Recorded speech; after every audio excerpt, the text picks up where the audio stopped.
ایک دن حضور گھر میں تشریف فرما تھے اور نیم داراز تھے، لیٹے ہوئے تھے، اور آپ کی مبارک پنڈلی سے کپڑا ہٹا ہوا تھا۔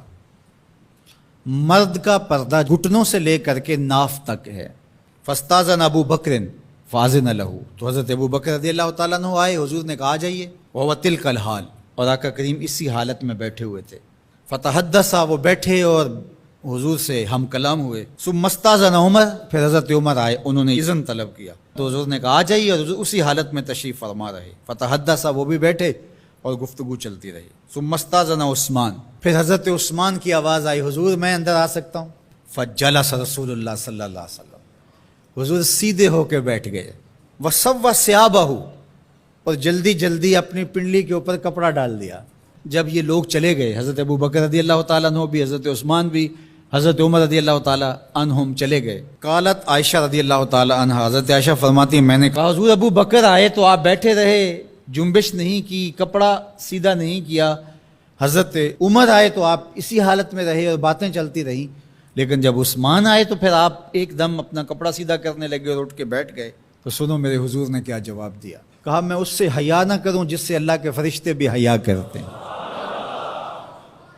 کتنا بد نصیب ہے جو حضرت عثمان غنی پہ زبان درازی کرتا ہے۔ یہ عثمان وہ ہیں جس سے اللہ کے فرشتے بھی حیا کرتے ہیں۔ اللہ اکبر، یہ عظمت حضرت عثمان غنی رضی اللہ تعالیٰ عنہ۔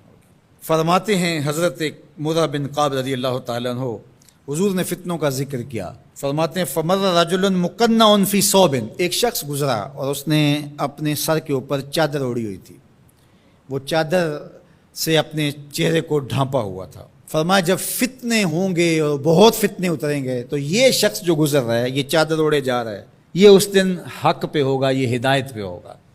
مرہ بن کعب کہتے ہیں میں دوڑا کہ میں دیکھوں یہ خوش نصیب کون ہے، تو جب نیڑے ہو کے دیکھا تو حضرت عثمان غنی رضی اللہ تعالیٰ، کہ تو میں نے حضرت عثمان غنی کے سر کو پکڑ کے حضور کی جانب ان کا رخ پھیرا۔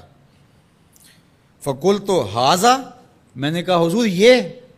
کالا نام، کہا ہاں یہی۔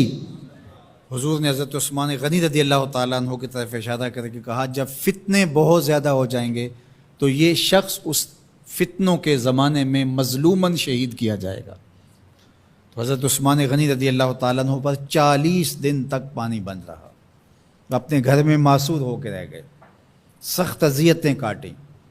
شہادت سے قبل آپ کی مبارک داڑھی کھینچی گئی، آپ کو اذیت پہنچائی گئی، اور آپ کی اہلیہ کے سامنے حضرت عثمان غنی رضی اللہ تعالیٰ عنہ کو شہید کیا گیا۔ تو حضرت عثمان غنی رضی اللہ تعالیٰ عنہ حضور علیہ السلام کے پیارے صحابی ہیں۔ حضور کی 2 صاحبزادیاں یکے بعد دیگر حضرت عثمان غنی رضی اللہ تعالیٰ عنہ کے نکاح میں آئیں۔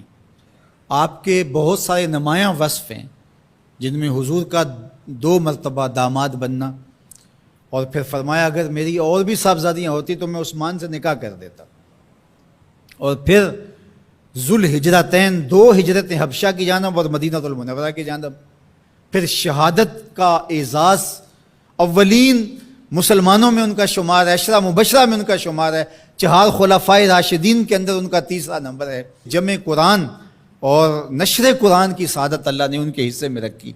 آپ کے اوصاف میں سے 2 وصف بہت نمایاں ہیں، ایک تو آپ کا سخی ہونا، دوسرا آپ کا وصف نمایاں حیا تھا۔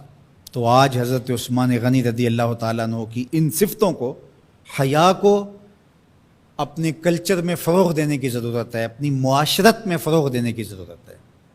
ایک مرد ہو کے اتنا حیا دار، تو پھر عورت ہو کر حیا کی چادر پھاڑ دے اور وہ اس کو آزادی کا نام دے، تو اس سے وہ نسوانیت کا نور رخصت ہو گیا۔ اقبال نے کہا تھا جس علم کی تاثیر سے زن ہوتی ہے نازن، کہتے ہیں اسی علم کو ارباب نظر موت۔